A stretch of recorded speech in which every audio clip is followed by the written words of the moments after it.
soft candlelight. Advice rolls in like waves rolling tight. Night night with Phee, where the world slows its pace. Tropical dreams and a warm safe space. Night night with Phee, let the rhythm embrace.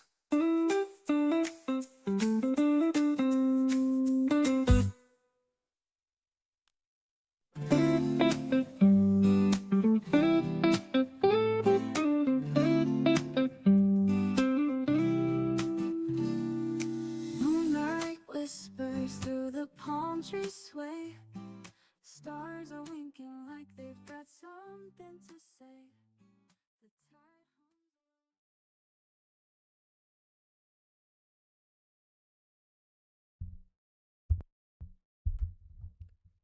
Welcome to another Night with Phee right here on the Phee Smee Network. I certainly appreciate you guys tuning in tonight. Topics tonight include vending machines, carried into the spirit, hackers, and rules for high-valued women. Right here, right now on Night with Phee. Thank you guys for tuning in. Hit that share button if you would. Like us, love us, do whatever you can. Follow us. Have a great evening on Night with Phee. Before we get into those topics tonight, we've got a little riddles of theology. Remember, theology is relationship skills, business deals, and sports drills. Now under the umbrella of biblical prophecy and regenerative medicine. That's because I was terminally ill in 2022, and my Lord blessed me with a vision, a responsibility for in 2023. So that's why I'm living. That's why we're here. And thank you guys for tuning in tonight on Night with Phee. First riddle of theology. People make me, save me, change me, raise me. What am I? People make me, save me, change me, raise me. What am I? On the riddles of theology. What is the correct answer? People make me, save me, change me, and raise me. What am I? The correct answer, boys and girls, is money. M-O-N-E-Y. Second riddle of theology tonight. Melissa has 4 daughters, and each of her daughters has a brother. How many children does Melissa have? Melissa has 4 daughters, and each of her daughters has a brother. How many children does Melissa have? Life is a cabaret, old chum.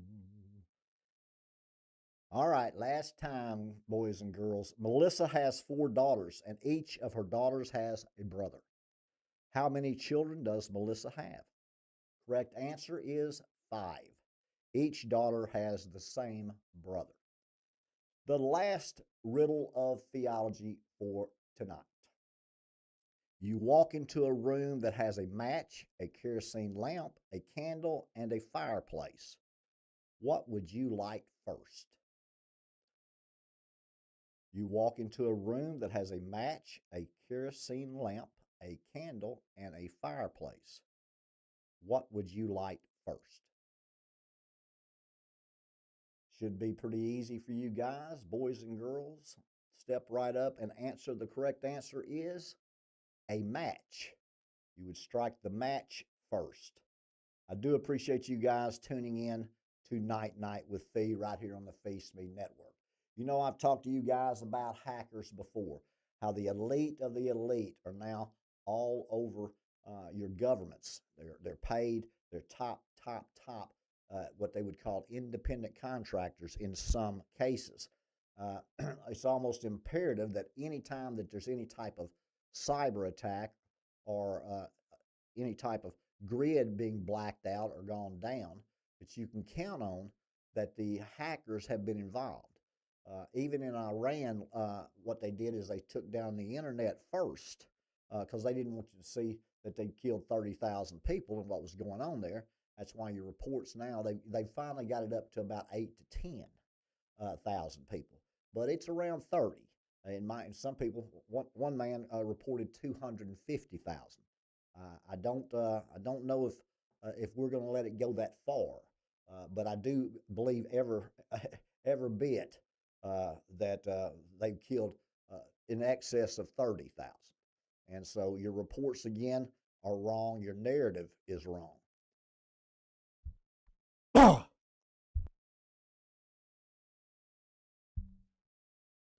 But your hackers, they can do a whole lot more than that. I want to explain to you guys about no privacy. If you understand that you have phone updates all the time, they'll send you a thing updating your network or your OS. They'll do that normally at night when you're asleep. If you can set it any time, but if you just leave it alone, they normally will say we'll do it later. Well, there's all types of privacy agreements that you've just clicked agree. And every time that you are not going to read 45 pages of a privacy agreement, whether you're buying a car or whether you're doing anything else as far as your Netflix, Paramount Plus, any type of thing you agree with, even when you buy a television, you're going to have to agree. And you're not going to read all of those things. You'll just agree all and hit agree. It's like closing on a house. After about page 6, you've got enough confidence in the realtor where she's just going to direct you where to initial or where to sign. And she's going to give you a brief summary of that page. She's trained to do that. If she was going to sit there at a close and let you read 45 pages and ask questions about it, and what does this mean, she would be in a tough trouble because she probably couldn't answer but about half of those. There are multi-leveled, multi-surfaced type of agreements.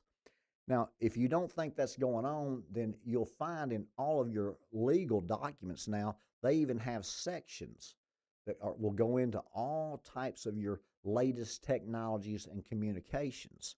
That should tell you that they're preparing from a legal standpoint. They need what they call case law. What's on the books? What can I go to prove my case? And so you're at a disadvantage with privacy notes or privacy agreements. You're at a disadvantage of believing that you have some privacy.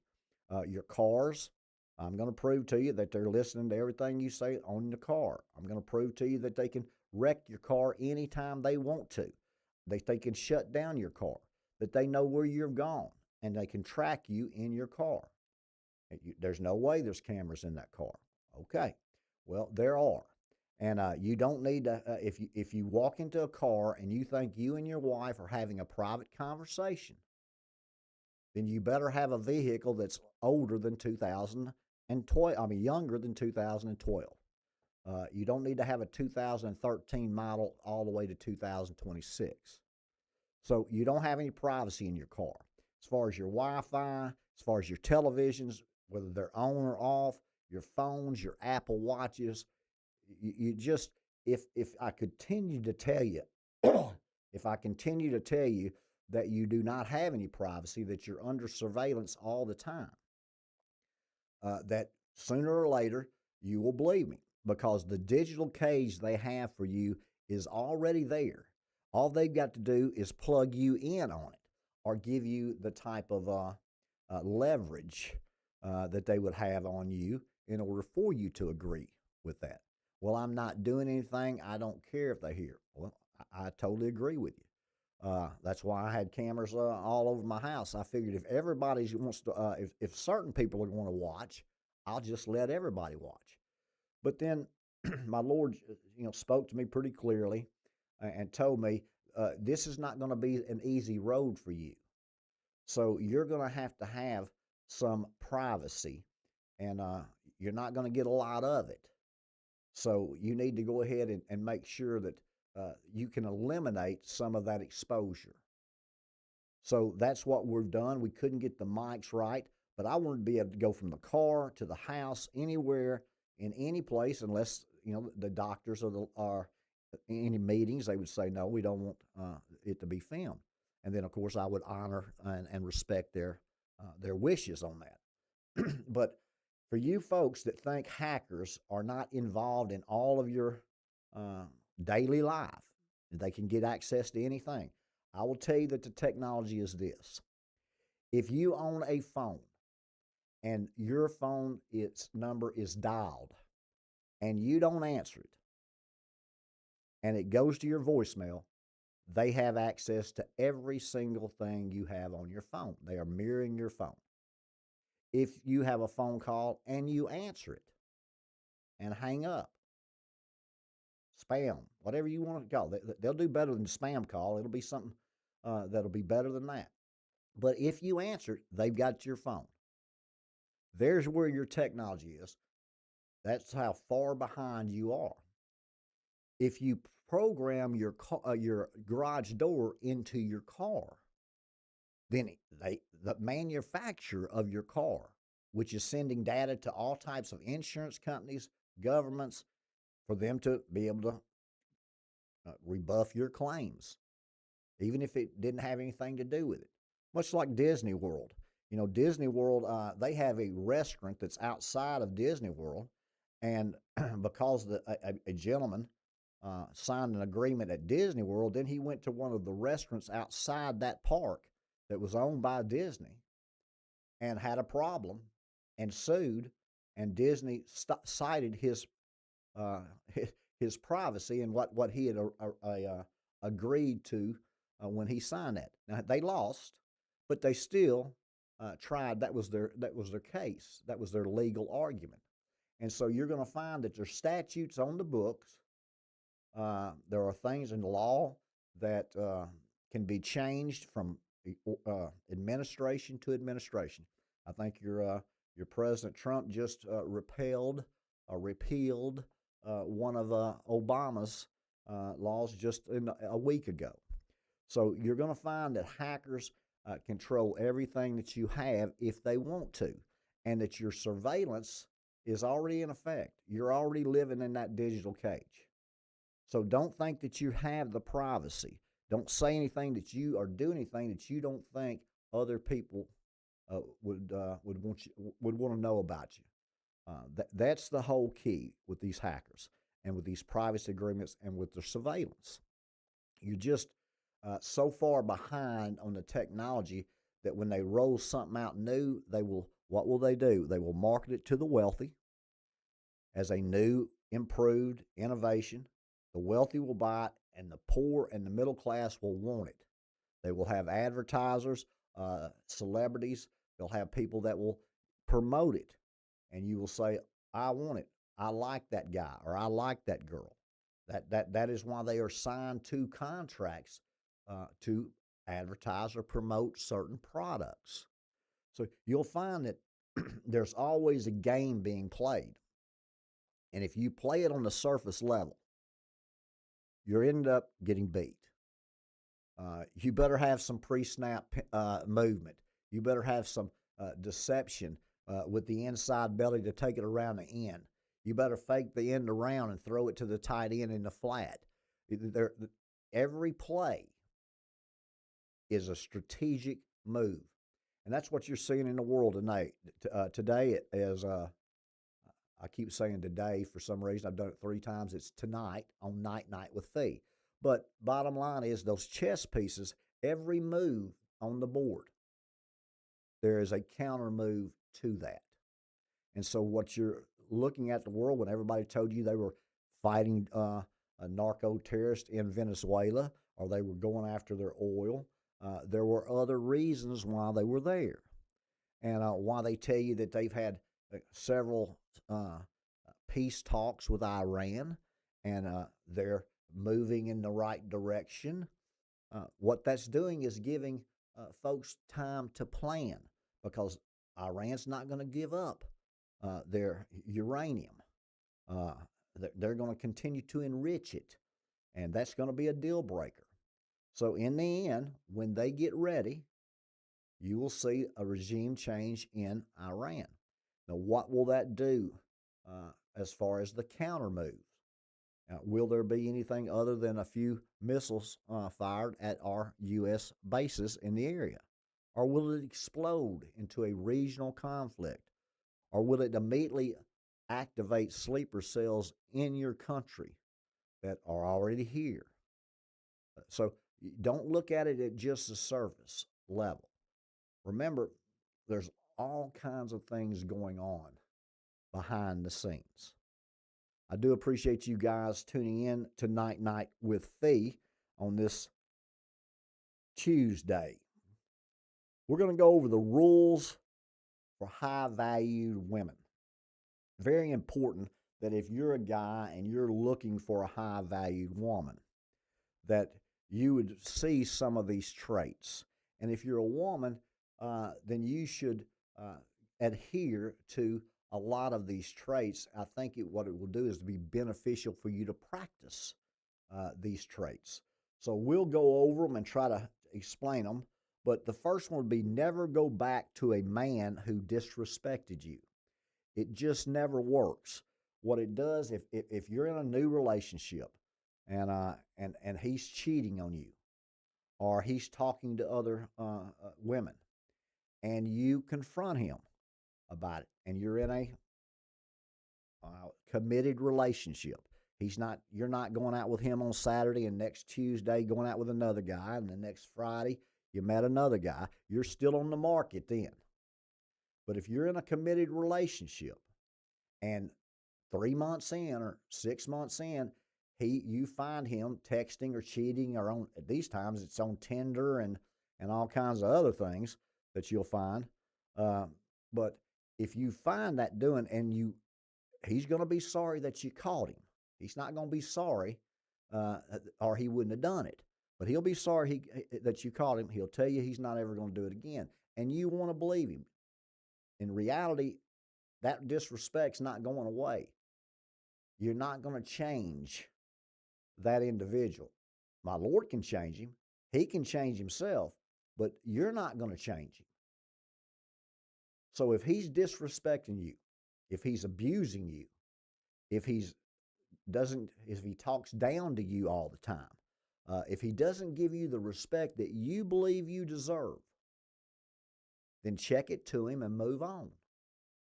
Because chasing and forgiving over and over again, that's what the words of God says we should do with people. But you can forgive him, and then you can set the boundary. You're not ever going to let him occupy your mind again. That doesn't mean that you're going to be resentful to him, but you don't need to set yourself up for failure, because that's what you're doing if you continually let him disrespect you. Another rule for a high-valued woman: never downplay your worth to be liked.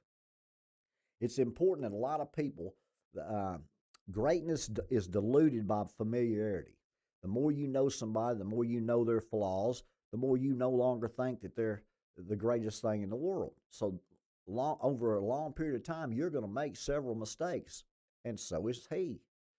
So you need to have a forgiving heart. Remember, it's an obligation of the forgiven to forgive. And so you need to have that. But you also don't need to lower your worth to try to fit in. You don't want to downplay what your goals and what your aspirations, what your character is, in order to try to be liked or fit in. I promise you, my Lord has, if you'll pray, my Lord has someone for you. And he'll be someone, if you're praying, he will be someone that will respect you, and that he will love the fact that you're a high-valued woman, that you're brilliant, that you've got great character. It's important. But if you go out there and you lower your self-worth, my father always told me, you don't ever go frog hunting in a snake pit. So you don't ever want to argue with idiots. It just makes you look bad. So what you should do is just continue to be above board, not having any resentment in your heart, but you're not going to lower yourself. You're not going to lower your self-worth to try to fit into a crowd. And that is one of the key elements to being a high-valued woman. You don't have to have their validation. There's always somebody else that will respect you for who you are. And in most cases, if you're equally yoked, that's the key. Because you don't want to be involved with the folks that are shooting up meth if you've never even smoked weed, see? But, well, he's good looking and I hadn't had a date in 6 months. Well, again, don't lower your self-worth. Don't get in that mud or you'll end up like most of those hogs. So, never share your friends' secrets. You know, I've always kept people's secrets uh, because my father kept mine. And he kept mine, I believe, from my mother and anybody else. Uh, and I always kept my kids' secrets. I have 4 children, and each one of them, they could tell me something, and they knew I wasn't going to tell their brothers or sisters, that I was going to keep that between us. If you start sharing people's secrets, do you know that 92% of people can't keep a secret more than 48 hours? 92% will tell a secret within 48 hours. It's, you know, hey, I'm pregnant, but don't tell anybody until I go to the doctor. Well, that's great. I'm not going to tell anybody. But if she tells 6 people, 4 or 5 of them are going to go and tell their parents or their brothers or sisters or their cousins or somebody that doesn't know them or doesn't think that they're ever going to talk about it. They're just sharing what they know. People like to know things. They like to be able to feel like that they have something to tell someone that nobody else knows. It's a secret. You know, 40% of your brain hides secrets. If you could eliminate a lot of those secrets that are inside your mind, you would eliminate a whole lot of you get a whole lot of space to get some more learnings. You don't use a lot of your cognitive thinking anyway from your brain. So 40% of your brain is occupied by secrets that you're trying to hide. So when you walk into a room and you think you're the only person there that's thinking bad or feeling bad or done bad things, they're all trying to hide secrets from everybody.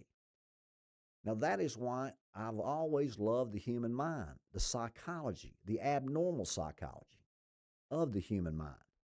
And what you find is when I was very young, you would find all of these things that reference Freud. Well, I didn't agree with anything that Freud said, but he had the accreditation. So if I was in a setting, I would speak out and tell them, but I didn't have the accreditation. Now, in the last 20 years, you've seen a real shift from Freud, and now people are agreeing with what I was saying in late 1970s. So you'll find that just because they have a credibility, just because they're a nonprofit, you think they're good, they're helping people. You know, the American Heart Association, the American Pediatrics, the USAID, all of these nonprofits, all of these charitable organizations that are raising all kinds of money, and you believe they're doing good things with it, they'll show you all of the great humanitarian things they've done. But they're keeping secrets from you about where that money's going in other areas too. So don't ever look surface level.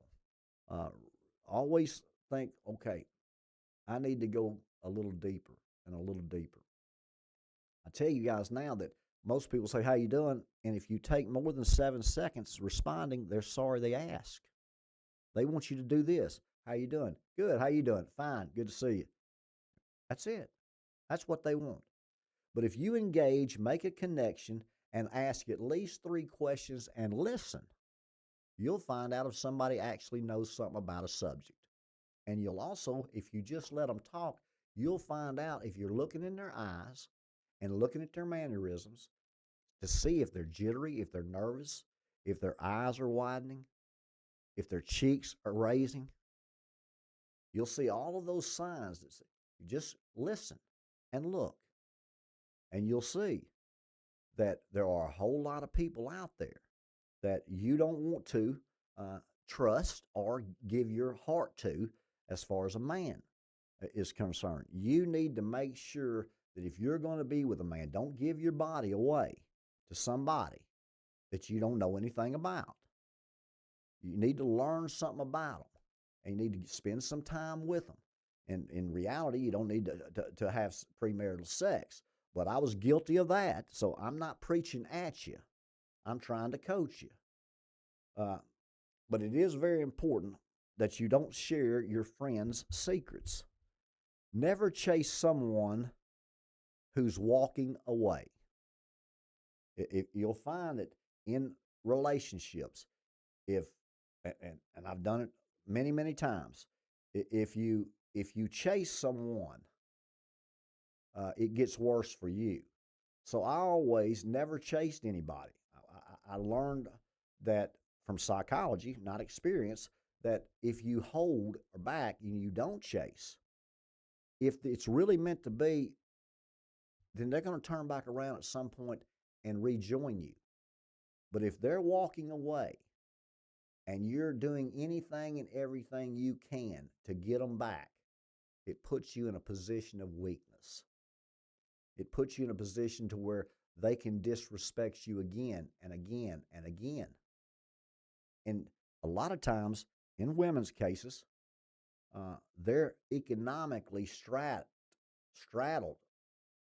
to where they might know it's a bad relationship, but they can't uh, they can't live the standard of life that they're used to living with their children in that home with that money that they all have debt. Uh, it's not how much you make; it's how much you pay out. If that makes sense to you. In some of the business I was in, people would make $15,000 a month and had the worst credit in the world. Why? Because they were leveraged to the hilt. You know, they paying out $15,000 a month. You know, but they were going anywhere and everywhere because they'd spend $5,000 on their credit card and then come back, spend the next 6 months having to pay that off. And at that interest rate, which is I've seen it as high as 28 and 30%, then you'll find that puts people. That's a chain. That's a prison. That's folks that and it brings on resentment. I can't get out of this situation, but I know what's going on, and there you go in your mind again. And so you're going to have to, if you want to be a high valued woman, you're going to have rules, and you don't need to break the rules. And if you do, there's normally a consequence to it. So try to be better than that. Always protect your peace before anything else. If you're feeling uncomfortable and with a situation, trust your gut. Trust your feelings. Uh, don't talk to other people about it and let them convince you that that's in your mind or that you're making too big of a deal of it. Just know how you feel. And a lot of people will say, well, that's insecurity. Well, you don't have a lot of peace if you have insecurity. And most people have some type of insecurity. I always had insecurity gluing things or cutting with scissors. I'm left-handed. They'd give me a right-hand scissors in the third grade, and everybody else's looked perfect. Mine always had those frayed edges. And every time I tried to put a model together, that my friend would put a perfect model together, mine would have glue hair on it. It takes me twice as long as it does most folks to change a tire. It takes me twice as much longer to hammer a nail. Because if you're not very good at it, you don't practice it, and you try to stay away from it, and you work on the things that you're good at. And I've always tried to tell my students, if you're right-handed, they're going to know you're right-handed after you get the ball. one time unless you develop a left hand. And I had a Jeep wreck on July 12th, 1979, and I couldn't use my left hand or arm for 6 months, so I learned to do everything right-handed. And when I could finally play again, my skill set was tremendously increased because of that. But it wasn't planned. It wasn't because I was so smart. I knew. But I learned from that, and I teach my students that. Uh, if you're a great shooter, but you can't dribble very good, and when I say not very good, I mean at that level. And everybody that's playing college basketball or high school basketball and is an elite athlete, they can shoot, they can dribble. But we're talking about elite shooting and elite dribbling. And if they're known as a shooter, they're not very fast, they're not very quick, but if you throw them the ball, they can hit the shot. They don't want to work on creating space. They don't want to work on their offhand dribbling. And so you have to make them do things that will get them better with their weaknesses. And they don't like to work on their weaknesses. They want to come in and shoot 300 times because they're a shooter. I've got one of the top shooters in the state of Oklahoma right now, and she'll be a senior next year. She can shoot it lights out from anywhere. So the key with me developing her is dribble drills, two hand, two balls, and she's done a tremendous job picking up, but she sure didn't want to start them at first. They worried her, and if I could have got her to start 2 weeks before she did, she'd be 2 weeks further along. But people don't like to work on their weaknesses. If you're good in writing, but not good in math, you'd much rather write. But as a coach, you should always develop players based on evaluating their talent, whether it's shooting or in football, whether it's power running, whether it's agility, whether it's running, whether it's catching, whether it's throwing. Baseball, the same thing. You got to have glove control, bat control. You got to understand a release point. You got to understand the point of contact when the bat hits the ball. So you have to work on weaknesses. And so these rules for you, if you are lacking in any of them and you don't want to work on those and you want to, oh, yeah, I do that well, I'm going to keep doing that. That's not why I'm having this topic. I'm having the topic for you to be able to learn how to have some rules on being a high-valued woman. And in order to do that, I would encompass all of the rules. So you never go back to a man that's disrespected you. You never downplay your worth to be liked. You never share your friends' secrets. You never chase someone who's walking away.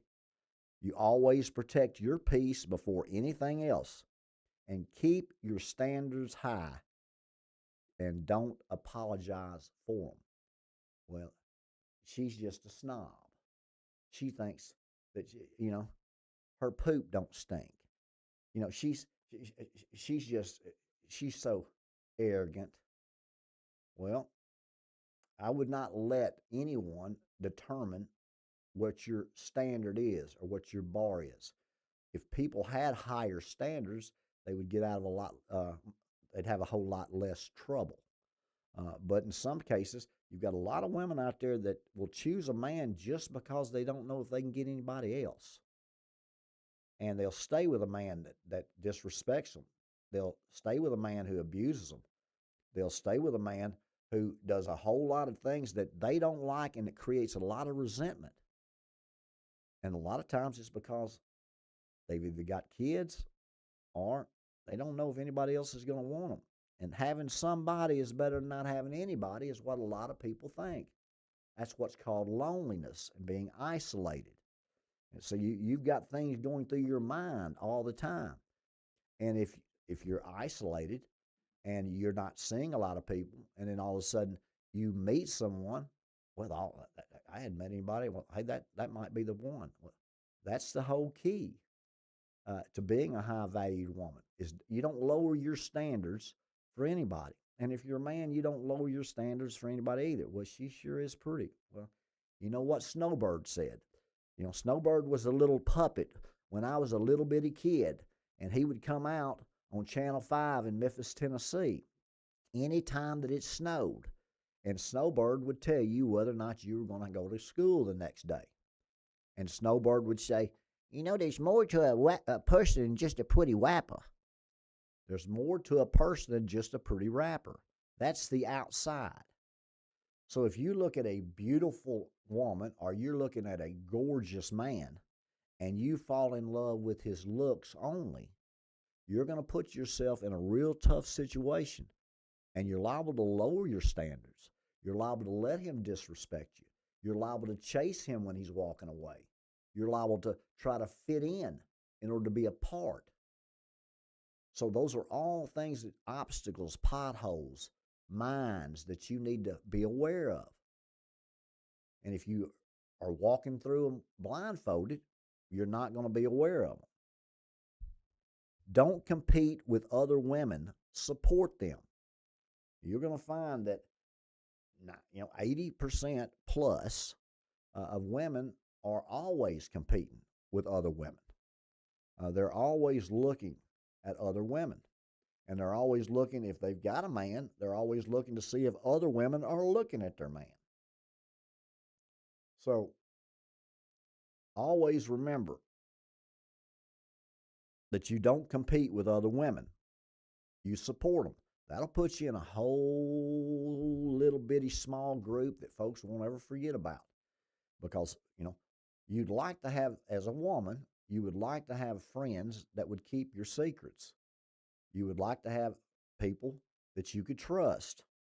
And you'd like to be able to visit with them and support them without you acting like you just love them to death and supporting and patting on them and while you're hugging them, and then going home and telling everybody about it on the internet or on the phone or texting, because you got to share someone's secret instead of support them. Very few people are want to support people for a long period of time. I've talked to you about these caregivers. I was very, very, very sick from 2017 to 2020. And when I get that COVID shot, which was pure stupidity, I never was the same. But 2021, my best friend and my accountant business partner that was 20 years older than me, he got esophagus cancer. And because of this COVID, he couldn't get in the VA for 3 months. Well, by the time he got there, he had stage 4 esophagus cancer. And I took care of him every day until he died. And so for about 10 months of 2021, I moved in with him, and I had to feed him through a feeding tube, and I had to change all of his sheets, change his clothing, and bathroom. It was with a feeding tube, would just run right through him. It was, and he was actually would say to me, "You're going to die before I do." And I'd say, "No, ain't no way I'm going to die before you do. I'm fine." He just kept saying, "You're doing too much. You don't need to be doing this. You're not well." Well, that's who I am. I love taking care of people.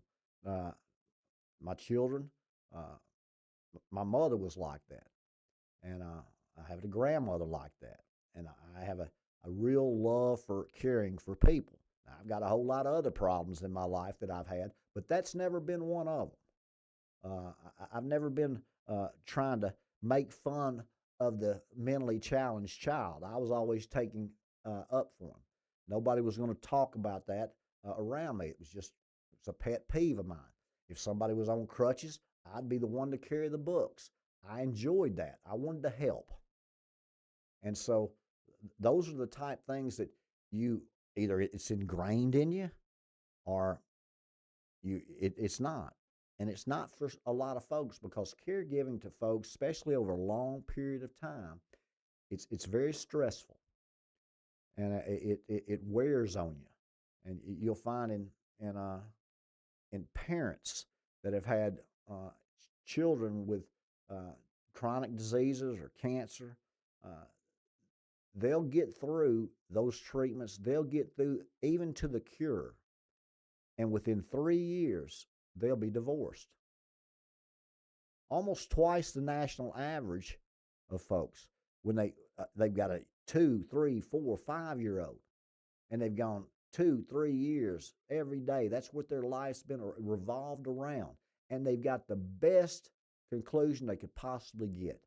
Everything worked out. All of their prayers were answered. And 2 years later, they're divorced. That's always bothered me. And there's just certain things that have always bothered me. And that's one of them.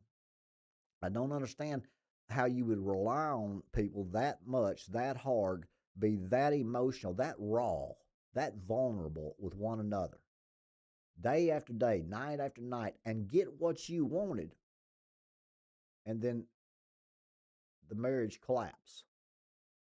And it's from an abnormal psychology standpoint, a lot of your psychologists would point to stress and emotional draining that brings on pleasure centers. They're seeking pleasure. They're seeking to feel different because of what they've gone through, the trauma they've gone through. Again, I don't normally agree with psychologists, but in this case, I would tell you that's probably 50% right.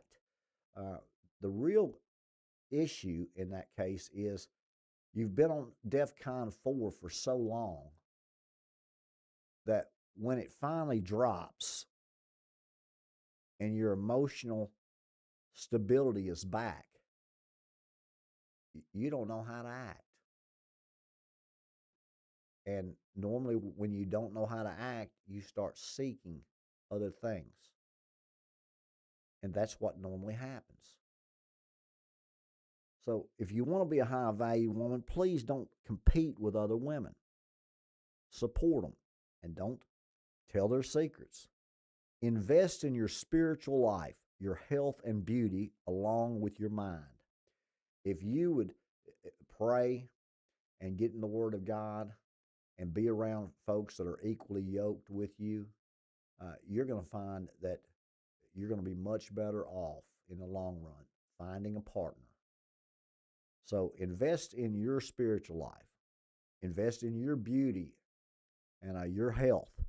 Uh, Women can look in the mirror and think they're 30 pounds overweight, and most men think they're perfect. You've got some real issues.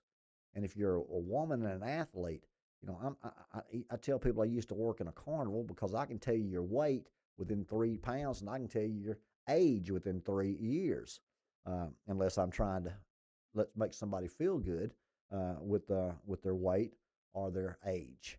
But a lot of these 5'9", 5'11", high school and college girls that you think, she's skinny, she ain't an ounce of fat on her, and you would say, how much do you think she weighs? And they say, oh, she weighs 137, 130. I just look up and say, no, she weighs 175. See, she weighs 175, but you don't see it because its muscle weighs more than fat, and she's tall.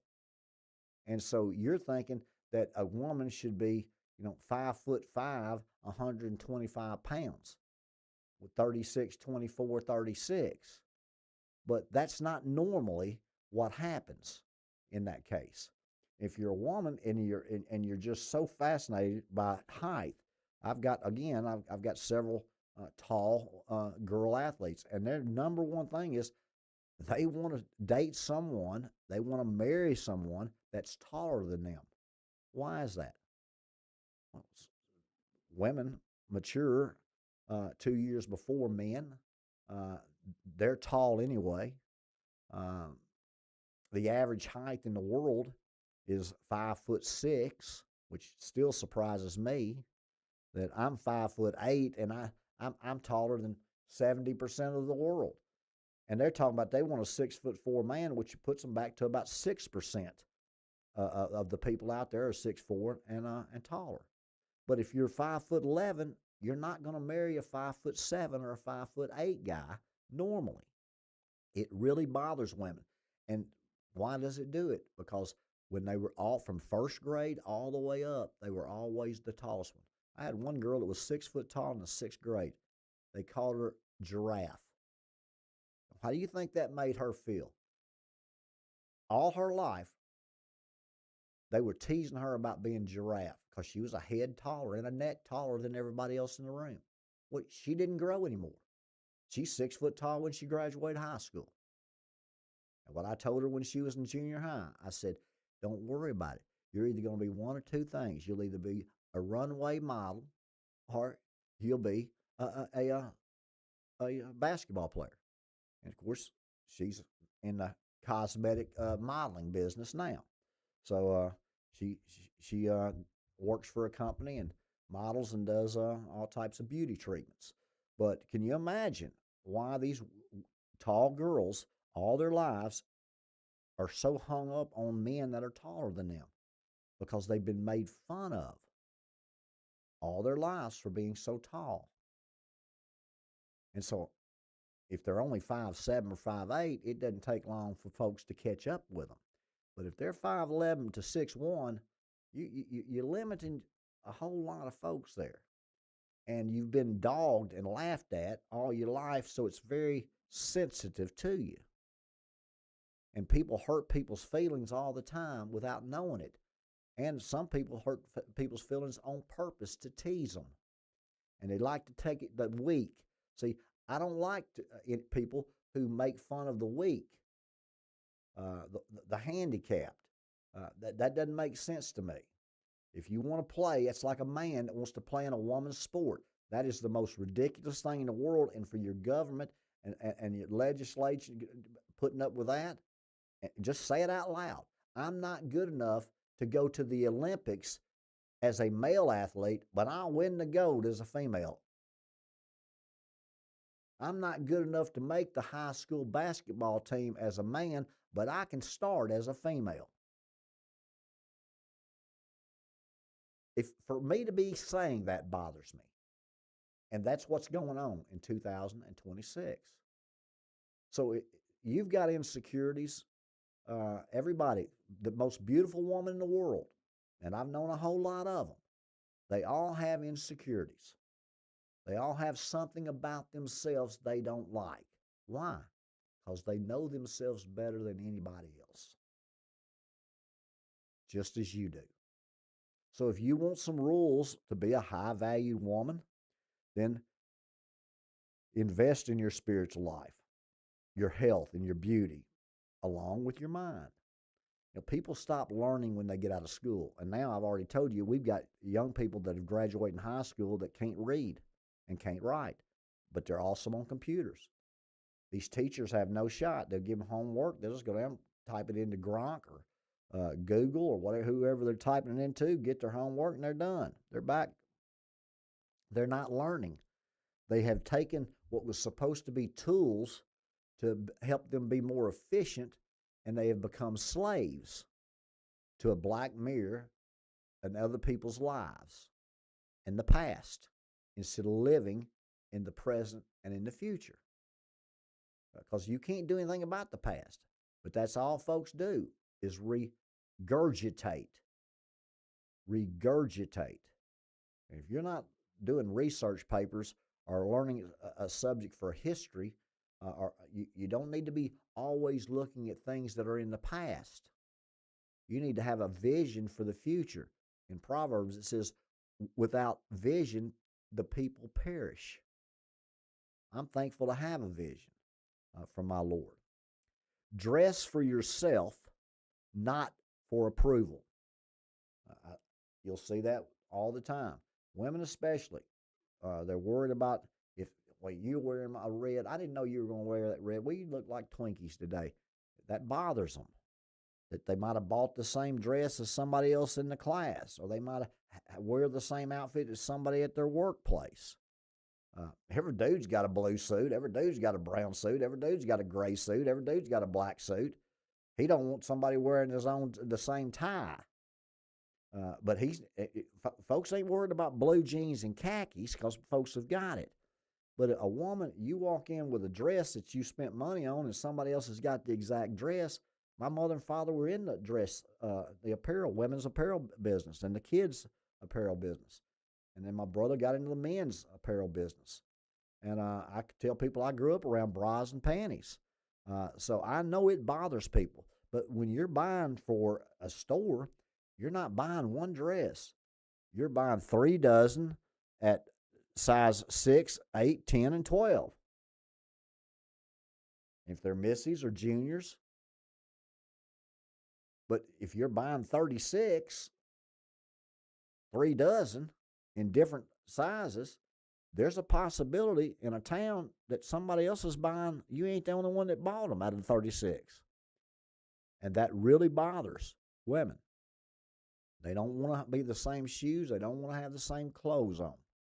They want to be different. So, than other folks. And I get that. Listen more than you speak, but speak with confidence. I don't think there's any question about that. You need to speak with confidence. If you want to be a high value woman, listen, be an active listener, and then speak with confidence when you speak.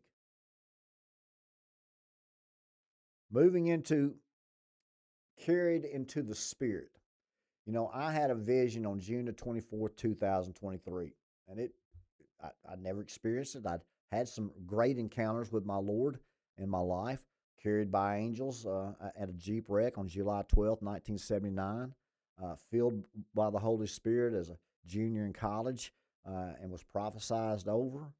But this vision, I'm at the end of the bed praying about regenerative medicine and my Lord giving me the ability to help people and not dying, and just praising him and praising him and praising him. And whew, I was surrounded in the middle of the scene.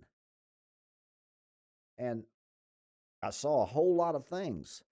But the first real thing that I saw that really bothered me was when Hamas on October 7th went across there and did what they did to those women and children.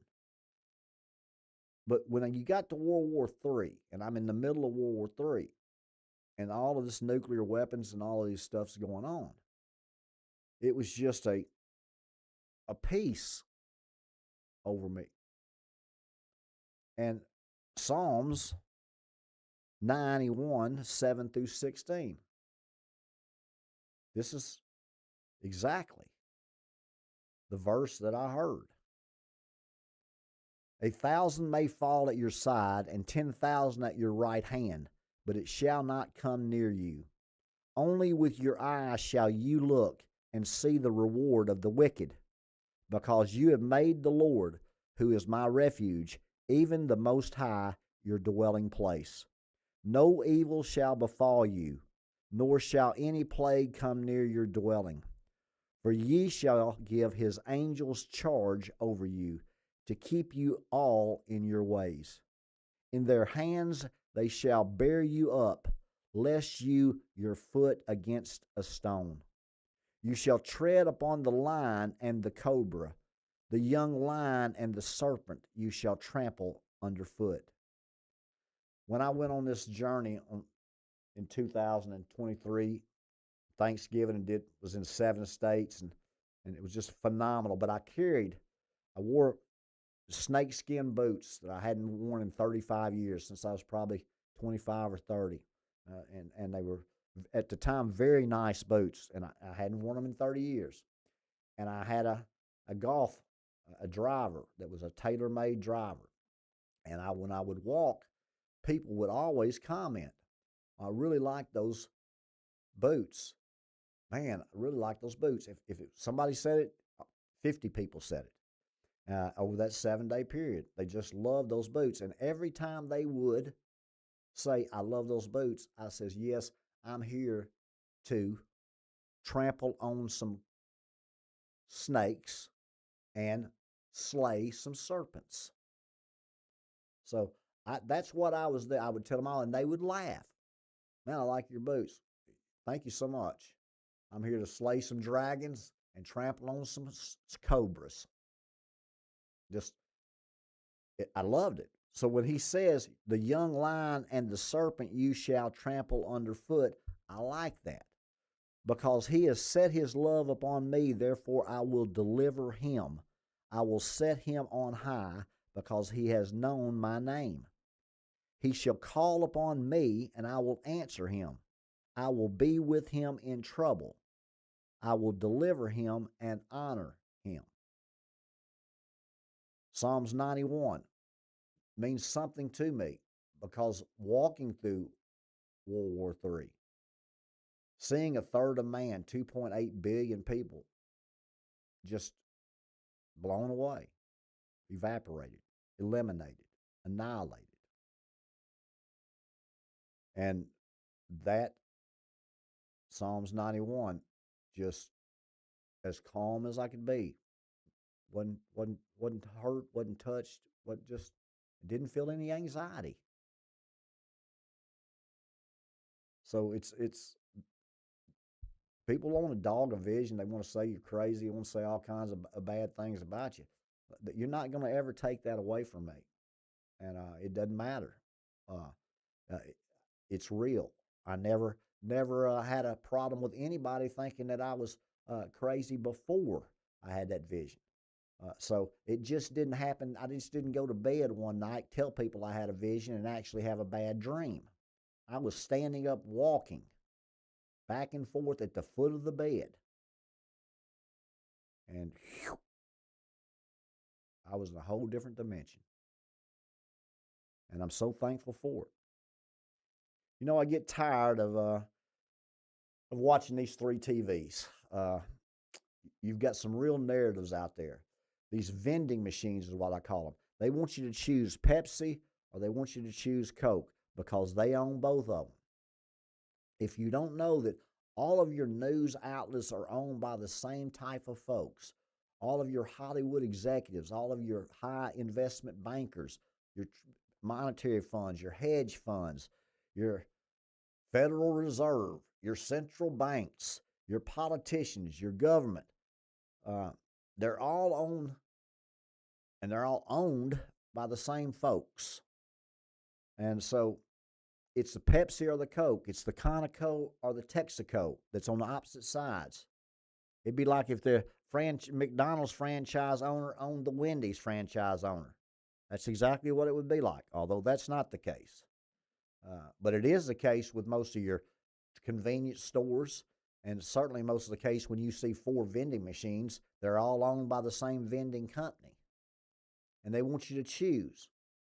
And your conservative Republicans are just being as full just as much on Fox with their narrative as the Democrat, liberal, socialist, communist folks that are on that side, on CNN and ABC and mostly all the rest of them, except Fox. But they've got them all, and all these organizations and all these nonprofits. What they're doing is they're dividing and conquering. That's all they're doing. They want you to be against this group, you to be against this group, just like COVID. That's nothing more than a psyop that they planned in 2015, started implementing in 2017. It was here in 2019. And it's killing so many folks, 70 million worldwide, 800,000 in the United States. On purpose, to see if you would line up and take it and how much you would fight amongst yourselves. And then they put it in there. And they put aluminum in it, which is a neurotoxin. And they put other things in it that are replicating in your body. And the death and destruction that's going to follow that was done on purpose, is going to break people's heart. Once they wake up and take those scales off their eyes and realize that if you're not in the group, you're outside the group. If you go play poker and you sit at the table and you don't know who the mark is, you're the mark. That's why I've never played in the intelligence business. I've never played in the defense contracting business. If you're not in that game, you don't last long. They tend to remove you very, very quickly. It's the same way in most of your sports, in your business. You should know immediately. But they're playing you on both sides. And the same people that you're hating, it's like lawyers. They'll act to you, their client, that they just can't stand these folks. And then after the case, you'll see them 3 months later and they're having dinner together and their wives are friends. And most of these cases of law now, they don't want to go to court. They just want to get paid. 80% of these cases are settled. And you know how you ship that narrative, that psychological warfare. That's, there's a possibility. Now, it's not a big one, but there's a possibility we can lose. Whoa, I didn't know about this. We're going to, that changes things. Well, let's get this over with and let you move on with your life. Well, I know you were expecting 20 million, but look, 3's not bad. Those are the type of things that if you just walk in and the doctor says you got cancer, okay, thank you. How long do I have? Probably 3 months. Okay, thank you. By the time you tell your folks, your closest friends, your loved ones, everything else, they're already got you. Okay, we just don't want him to suffer. We let the Lord's will be done. And you're beat at that point. There's no faith. You've given up. And my Lord's got blessings for you. As long as you keep going, just keep going, and the blessing's right in front of you. You're just not there yet. And what looked a long ways away at some point, if you just keep walking in that general direction, it'll get closer and closer and closer to you. The greatest journey in life starts with the first step. Folks, I do appreciate you tuning in to Night with Phee tonight. Hit that share button, like us, love us, do whatever you can to help us, follow us, tell 5 people about us. And remember, no matter what you're doing, you're missing something. So let's make what you're doing worth what you're missing. And Night said to cricket, Night said to whale. Night crazy boy, night crazy girl, only time will tell. Only time will tell, guys. God bless you. Night.